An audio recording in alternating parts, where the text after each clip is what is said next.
Shalom saudara yang dikasihi Tuhan Yesus Kristus. Selamat malam, selamat berjumpa dalam renungan pada malam hari ini. Doa dan harapan saya saudara semua ada dalam keadaan yang baik, sehat, penuh sukacita, dan selalu bersemangat, serta dilimpahi berkat-berkat Tuhan. Sebelum kita mendengarkan renungan firman Tuhan, mari sama-sama kita berdoa. Bapa kami yang di surga, Bapa dalam nama Tuhan Yesus Kristus, kami bersyukur untuk kemurahan-Mu, pimpinan-Mu di sepanjang hari ini. Tuhan sudah menolong kami dalam segala aktivitas kami. Saat ini kami mau mendengarkan sabda firman-Mu. Jamah hati kami Tuhan, agar kami mengerti dan taat melakukan kehendak-Mu. Dalam nama Tuhan Yesus kami berdoa. Haleluya. Amin. Saudara dikasihi Tuhan, pembacaan Alkitab kita pada saat ini terdapat dalam kitab Nabi Yehezkiel pasal yang kedua. Saudara dapat membacanya secara pribadi setelah mendengarkan renungan ini. Saya akan membaca Yehezkiel pasal 2 ayat 6-8. Tertulis demikian.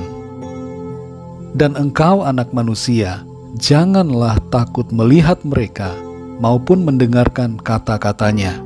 Biarpun engkau di tengah-tengah onak dan duri, dan engkau tinggal dekat kalajengking.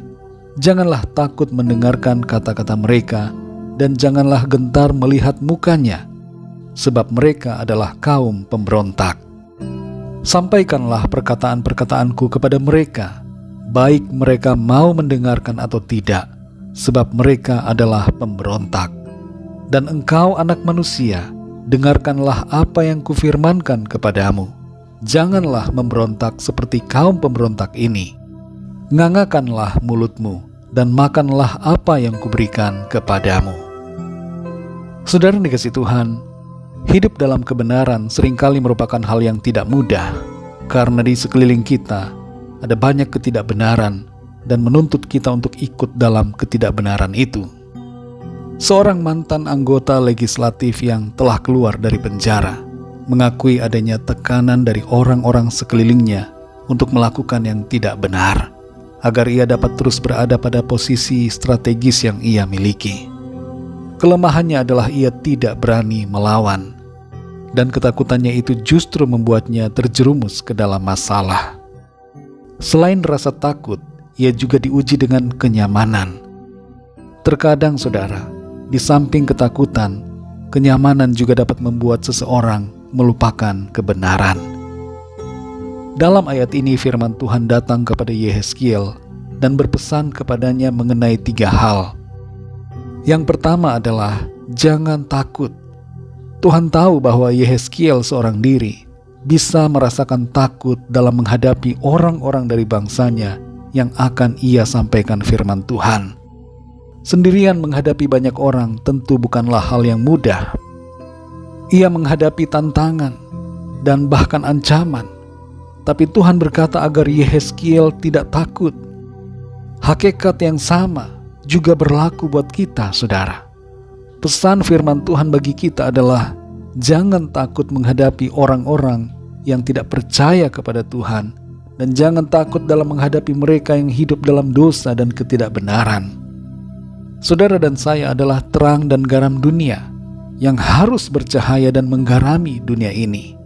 Kita harus berfungsi. Jangan sampai terang itu kita tutupi, dan jangan sampai garam di dalam kita menjadi tawar.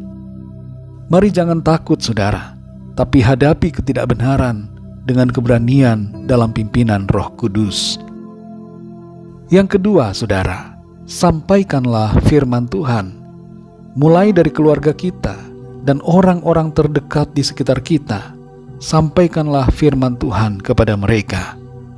Ada banyak cara yang kita bisa pakai untuk memberikan pesan Tuhan kepada orang lain, melalui kesaksian, sharing, ngobrol, atau mendoakan keperluan orang tersebut.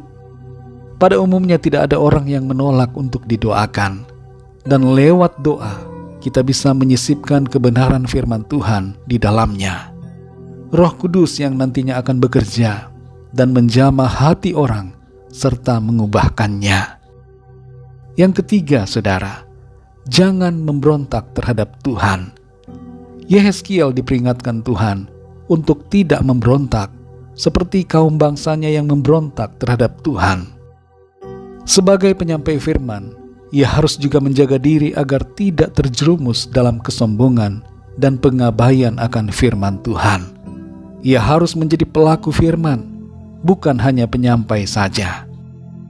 Saudara dan saya pun, sebagai orang-orang percaya, hendaknya hidup tidak dalam pemberontakan, tetapi dalam ketaatan kepada Tuhan. Saudara dikasih Tuhan, di malam hari ini, mari kita mengingat kembali akan panggilan Tuhan atas setiap kita untuk menjadi terang dan garam dunia. Tuhan Yesus berkata, "Kamu adalah terang dan garam dunia." Karena itu mari kita menjadi saksi-saksi bagi Tuhan untuk menjangkau jiwa-jiwa yang terhilang, mulai dari keluarga kita dan sahabat serta teman-teman kita. Jangan takut saudara, sampaikanlah firman Tuhan dan taatilah Tuhan senantiasa. Mari kita berdoa saudara. Bapa Surgawi, Bapa dalam nama Tuhan Yesus Kristus, kami bersyukur untuk firman-Mu yang sudah kami dengar pada saat ini, mengingatkan kepada setiap kami, untuk kami menyadari akan panggilan Tuhan dalam hidup kami. Hidup kami di bumi ini bukan hanya untuk kami jalani biasa-biasa saja, tidak mempedulikan orang lain, tidak mempedulikan firman Tuhan, tapi hidup kami ini harus kami jalani untuk mempedulikan Tuhan, mentaati firman-Mu, dan mempedulikan orang-orang lain, yaitu dengan cara menyampaikan kebenaran firman-Mu kepada mereka, supaya mereka mendengar dan berbalik dari dosa dan kejahatan mereka, serta diselamatkan oleh Tuhan. Tolong kami ya Tuhan, kami tidak mampu dengan kekuatan kami sendiri. Penuhi kami Roh Kudus, penuhi kami dengan kuat kuasa-Mu Tuhan, dan mampukan kami untuk menjadi penyampai-penyampai firman-Mu, menjadi saksi-saksi-Mu Tuhan dimanapun kami berada, menjadi terang dan garam dunia, sebagaimana yang Tuhan kehendaki kami kerjakan. Terima kasih Tuhan, tuntun kami terus ya Roh Kudus, sehingga kehidupan kami sungguh-sungguh menjadi alat di tangan-Mu untuk menjangkau jiwa-jiwa, sehingga orang-orang yang belum mengenal Tuhan boleh datang kepadamu. Terima kasih Tuhan, kami bersyukur. Berkati kami ya Tuhan di sepanjang malam hari ini, dalam istirahat kami. Lingkupi kami dengan kuasa dan kasih-Mu Tuhan. Kembali bangunkan kami besok pagi dengan kekuatan baru, tubuh yang sehat diberkati Tuhan.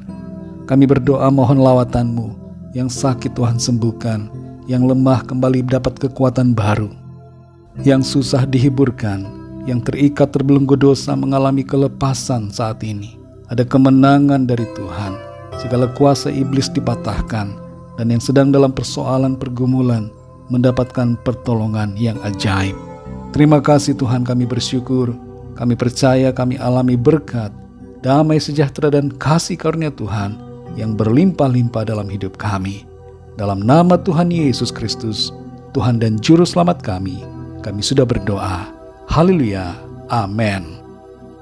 Puji Tuhan, saudara dikasih Tuhan, saya percaya firman Tuhan menjadi berkat dan kekuatan buat saudara semua, dan Roh Kudus akan menolong saudara untuk lebih lagi memahami kebenaran firman Tuhan. Tuhan Yesus memberkati saudara semua. Selamat malam, selamat beristirahat, dan sampai jumpa dalam renungan yang berikutnya. Haleluya.